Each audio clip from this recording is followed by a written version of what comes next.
Hello, and welcome to Keeping It Real with Shannon Live. Because you don't know how it's going to turn out. My kids empowered me to get out. What's going on with this remote learning and in the midst of COVID? Working for different elected officials, learning and understanding how to put your community first.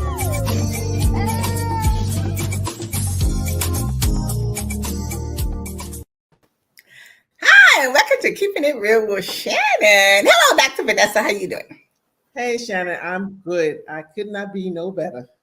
Oh, you just think you hot stuff because you down there in Texas today. That's all. Absolutely. Being pampered. Hey, Diane. Look, we have a good show tonight. Our topic is, do you believe in yourself? Because sometimes we don't believe in ourselves. Sometimes we don't think that we can do some of the things that we want to do. But tonight we're going to talk about that. We have two special guests on that has written two books, and I would like to introduce our first author, Miss Kimberly Headley, and she is a minister, teacher, poet, playwright, and entrepreneur. Kimberly has done mission work in Georgia, South Africa, and ministered in the streets of New York City. She believes in the power of sharing a message of hope and healing. And our next guest, who's written the book, Before I Ever Walked, and that is Natasha Coles. She was born and raised in Brooklyn, New York. She has a bachelor's degree in mass communication from Bennett College, and she has a master's in early childhood development. Natasha currently works as a kindergarten teacher. She has two beautiful children. She believes that, we should inspire young people looking for ways to uplift, encourage, and inspire people of all ages. And we would like to welcome them to the show tonight. Miss Kimberly Headley and Natasha Coles. Hello, ladies. Hi. How are you? Hi, Dr. Vanessa. Hi, Lottie. Good to see you again. Well, we're so excited to have you on the show tonight. And Vanessa, Vanessa, I'm thinking about her. Natasha, your book, Before I Ever Walked. Why don't you tell us what that book is about? Yeah, sure. Well, Before I Ever Walked is an encouraging, inspiring story about a young bird or a little bird that is having issues believing in himself. He's feeling stuck. And it's not until he comes across a little boy that is able to encourage him. And it was because he was encouraged, and he was encouraged by his mom. And so he was able to give the same encouragement to the bird. And through his inspiration and encouragement, little birdie begins to believe in himself as he takes the leap of faith, and he steps out and starts to fly, and he starts to see and realize who he really is. And it's in that moment that he becomes confident and he begins to soar. Mm-hmm. And Kimberly, you wrote the book, What's on Your Mind? And this is a book of meditation and reflection, but it's also, talks about believing in yourself. So what made you, write your book, What's on Your Mind? So I'm a writer by heart and by passion, and I always quote a lot of sayings and post a lot of sayings on Facebook. And one of my sister friends said, "You're always saying something very inspirational to encourage people. Why don't you put it in a book?" And I kept thinking about it, and I wasn't too sure if that was something I wanted to do. And then the Lord actually impressed upon me to start writing. So my book is a combination of some Facebook posts, but a lot of it is new content, as sitting in the presence of God, and God just giving me downloads of everyday thoughts, things that people might think of, or words of encouragement that I can give to somebody who might be not having a good day at that moment. So that's how that book came about. Well, both books, our topics tonight is, do you believe in yourself? And both books, shares about how you should believe in yourself. So why do you feel it's important that people should really believe that they can do whatever they want to do? Well, personally, I've actually grown up like all my life, my childhood, I was very fearful. I had extreme, and I didn't even realize how extremely fearful I was. But in high school, let's say in college, like I didn't want to raise my hand. I would have like reports sometimes or presentations, and I would not go. Like I already knew I was getting like A's in that class, so I'm like maybe teacher's gonna drop the lowest grade. But I just felt like I couldn't do it, and I feel like it wasn't until I got older that I started really pushing myself to overcome my fears and say, you know, like I love to dance. I'm very you know, I love to sing. Those are all things that I love to do. But I spent most of my life afraid to do it because of embarrassment or things like that. And so, you know, at the end of the day, I've come to realize that the most successful people in life are the ones who are hardworking and who believe in themselves. You know, it's those people that have the confidence. And sometimes you see people, I'm like, they're not even, I mean, you know, sometimes we judge and we're like, they're not even that good. But because they have the confidence and they believe they are, they've convinced you, and then it's not so you're like, you know, how did they get there? But it's really, you know, and also too, a lot of times I would see people doing the things that I want to do, and I would start crying because I'm like, wow, like look at them. I want to be like that. You know, I want to be able to be Yes. free and Yes. just move in that, you know, freedom and to be who I really Yeah. am. And so it's important. I think you get the fullness of your life and the fullest experience of your life when you take that step to, you know, to just look fear in the face. I can't say that you can't Well, be what fearful. you just said, the word you just said, fear, that's Mhm. what we got to get rid of. Fear. Absolutely. And Well, that's the thing. I wouldn't even say that we have to get rid of it because I think it's a natural part of it. Like our bodies are wired, you know, the way our brains are, you know, to kind of like if we don't know fear, then we're in trouble. You know what I mean? So Well, that's just true. That's you know, true. so we have you a need defense mechanism, that fight or flight. exactly. So Right. you need to be aware of fear, but there's an unhealthy fear that causes us to become stuck, and it's that we need to be able to face, right? So we need to be able to overcome fear. And I think the biggest thing about even in the book Birdie Blue, it wasn't until he changed his mind, you know. And it's about a shifting in your mindset, and it's about, you know, the way that you speak. As a man speaketh, as a man believeth in his heart, so is he, you know. And so it's about the reframing and the rethinking or thinking about the situation or seeing yourself in a more positive light. Well, you know, Natasha, since you work with kids, young kids, I know sometimes it's hard and difficult. They could be transitioning from another neighborhood, or their first time at school. How do you incorporate your book, the methodology and the strategies in your book with your lessons, with your curriculum? Well, we have a special thing. I think the schools now are big or are becoming aware of the importance of relating to or educating the whole child. And so they are big on like a social emotional awareness and things like that. So we have conversations. Their curriculum that is already specifically that we have to align with.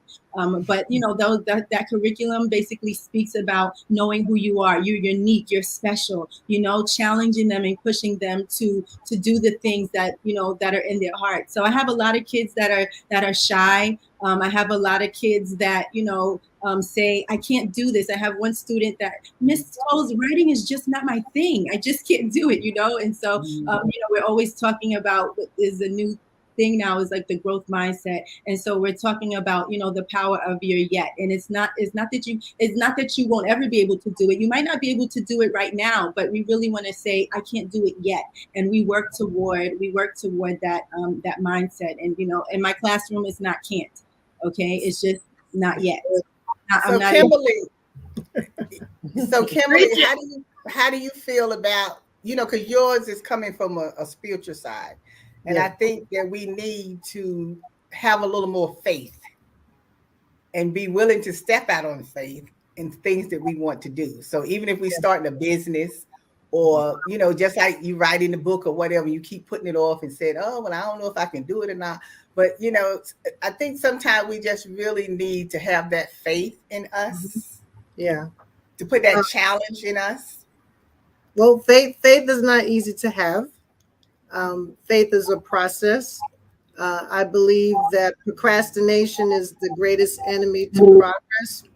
And so when you have a God presence in your life, God is the person that pushes you, along with the supportive communities. If you're blessed to have people around you who can see your gifting and see your potential, that helps you to see like you can really accomplish it. And as my sister said, it is a mindset. And when your mind is transformed and renewed, you can begin to see yourself in a different perspective and have a different trajectory about where you want to go. And so words have power. Scripture says death and life are in the power of the tongue. So what you speak is what you can become. So if I keep saying I can't do it, I won't do it. But perhaps if I give myself enough confidence to believe that if I take that one step, as Natasha's book says, that one step can propel you into greater expectations and things beyond your imagination. And that's why I always say, when I think we should, I know we should start teaching our children from the time they're born to have confidence and to know, like when kids be saying, I can't do that. Like when I'm talking to my granddaughter, she'll be like, oh, I can't do that, Grandma. Take that word out of your mouth. Right. There's no such word as can't, even though I guess there is a word, but as I'm concerned, there's not a word as can't. And we have to start telling our kids and the young people to stop saying what I can't do. Do it first. If it doesn't work, then you pick yourself up and try it again. The main word, Natasha said it before, is confidence. Because sometimes we like that confidence. Because that's even myself. Like I'm a fluffy woman, I'm on that side. And then there's some stuff that I like to wear. And I would see women with it on, and I'd be like, man, I wish I had the confidence to wear that. I don't have the confidence to wear that. You know what I'm saying? You just got to put it on. That's right. You wear your attitude. The attitude. Listen, you can wear something frumpy, but if your attitude is confident, people wouldn't even see the frumpiness. They would see this person stepping into this outfit. She's doing her thing. So, yeah. Go on, put it on, Lottie. Now, wait a minute, Kimberly. We got to make sure we got to check out what you're going to put on first. I was like, but you should ask a good friend before you leave. Right, ask a good friend. No. Now, what I'm talking about, like those tight stretch pants, the tight stretch pants. And I see large women like me with them on, and they just got like the short top on, and I'd be like, no, I can't. I can't, but I wish I did have that kind of confidence. I do it, you know what I'm saying? I mean, I have confidence in everything else like I do, but just to me, some things you just can't do, right? But I mean, as far as like the work ethics and, personal stuff like that, I have the confidence I can do it, and I'm not afraid to do it. I'll just do it if something happened to me. Most of the time I sit up and laugh at my own self. So that's where I am. But we got to take a quick break and we got to come back with more Natasha and Kimberly. We'll be right back. It's Shannon. It's Shannon. This year, celebrate Vote Early Day. And make your voice heard.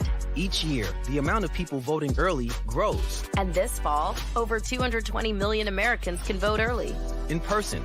By dropping off their ballot. Or mailing it in. With so many options, you can vote when it's convenient for you. Election Day is the last day to cast your ballot. So the question isn't why vote early. It's why wait. Join the celebration and find out how you can vote early at voteearlyday.org.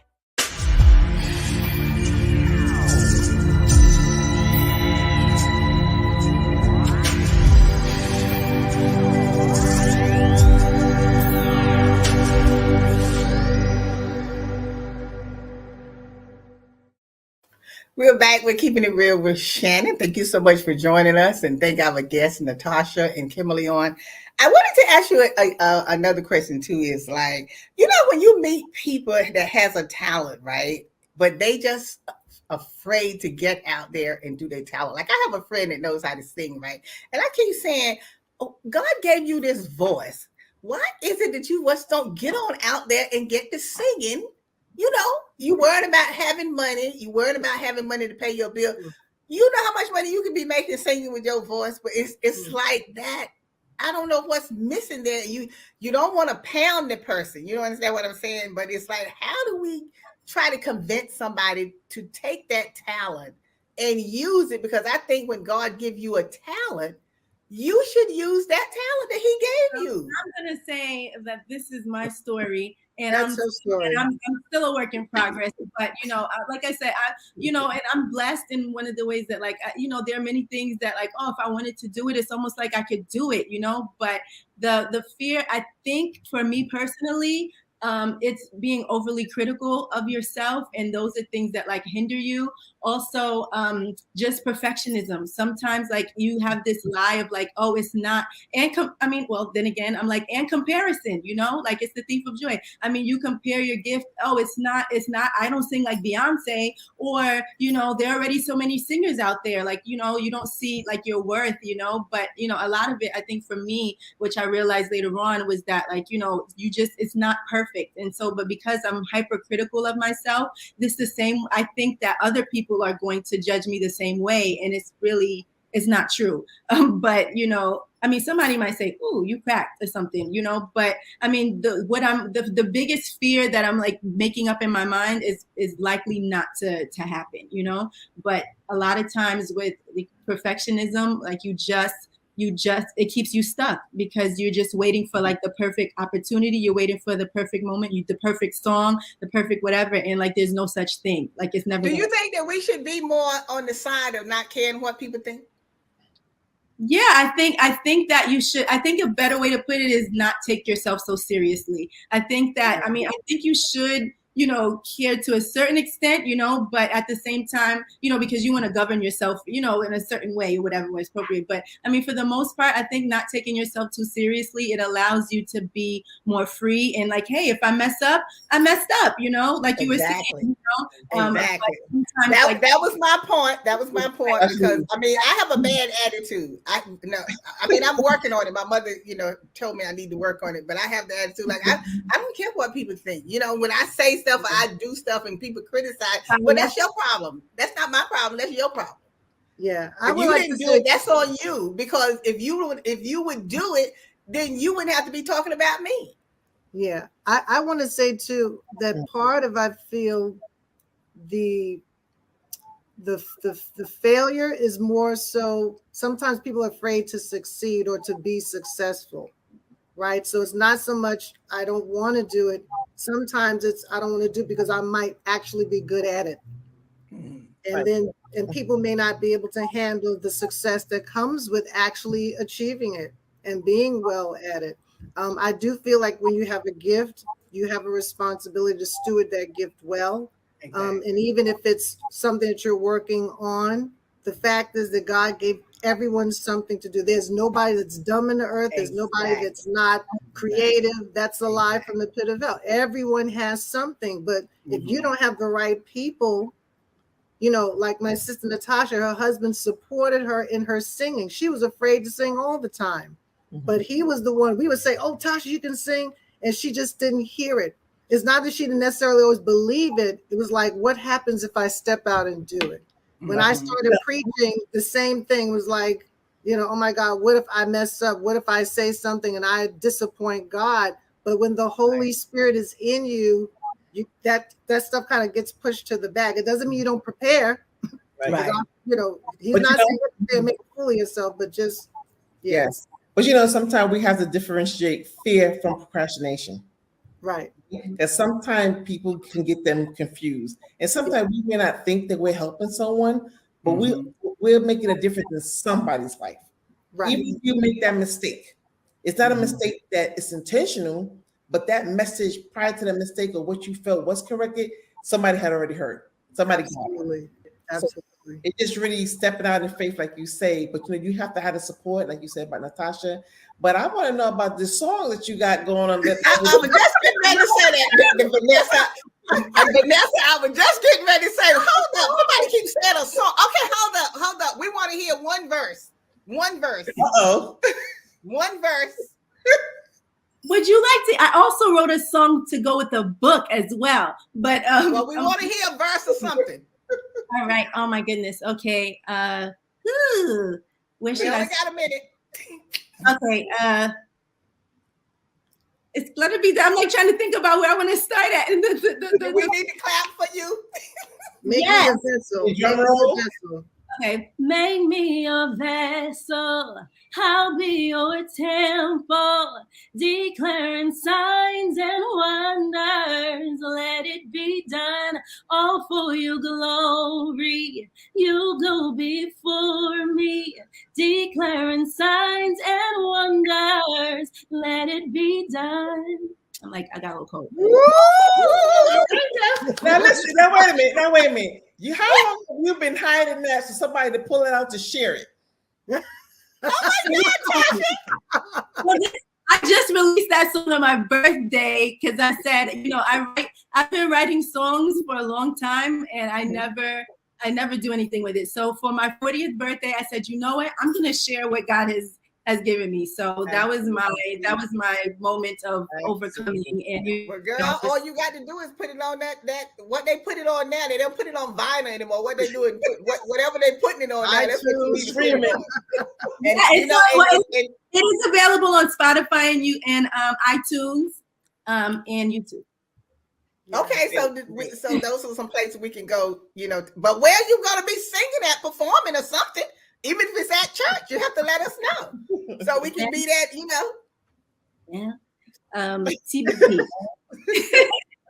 Well, you know what? I'm glad that your husband and Kimberly is pushing you to do that. And I know now, since you know that you can do it and that you will, just step on out there and do what you need to do. Because you know what? Sometimes I feel like when we're doing stuff, and like you were saying earlier about you were afraid that people being critical. And that's why I was saying that we have to just get to that mindset that, I'm not trying to be rude or anything, but it's not really care what people be thinking. Because see, a lot of times people are jealous over your talent. And because you want to do stuff, they're jealous, so they'll criticize you. So to make you feel like you can't do it and don't want to do it. That's why sometimes you have to have that attitude that I don't care. You know what I'm saying? Say whatever you want to say. They talked about Jesus, so why am I worried about you talking about me?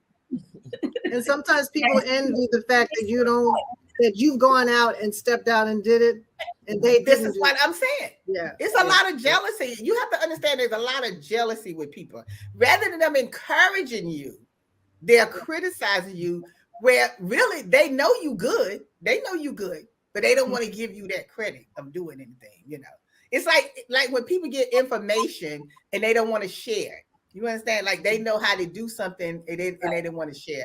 Like Dr. Vanessa, she's a wealth builder. She's teaching us how to get rich. You know what I'm saying? So these are people you want to be hanging with. No, I'm not teaching them how to be rich. I'm teaching them how to build generational wealth and leave a legacy. Beautiful. It's a big difference. It's a big difference. But the thing about it is, whatever we're teaching, I mean, Kimberly, she's teaching us, from the spiritual side, and Natasha also is teaching us from the spiritual side as well. Even though we're talking about the books that you wrote and everything, but you still got to have that confidence, and you got to know that, and you have that determination and motivation. If you don't have a passion, if you're not motivated and determination about your passion, nothing is going to happen.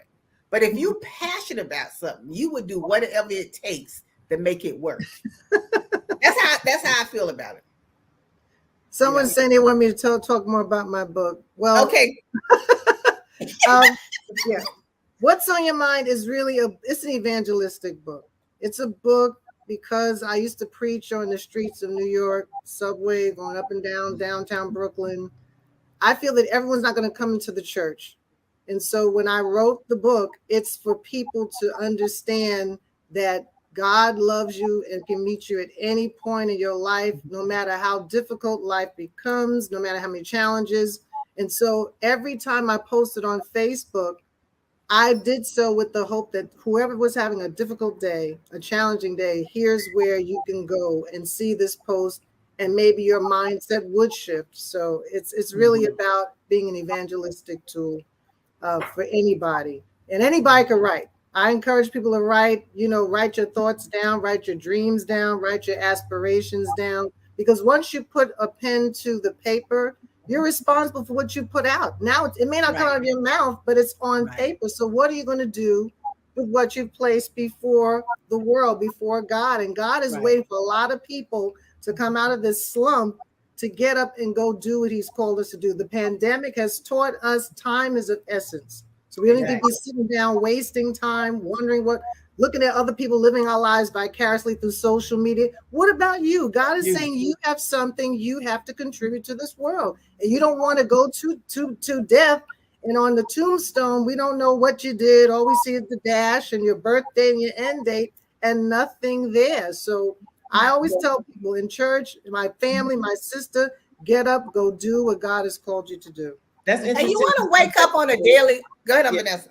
It's interesting you say that, and I appreciate that, because this is where I came out of retirement as a passion to bring people to the table to build generational wealth and stop thriving in generational debt. So sometimes we become complacent in our surroundings, and the pandemic was that reality. Is like, you know what, tomorrow is definitely not promised to no one, and it's like you got to do something for something, do you?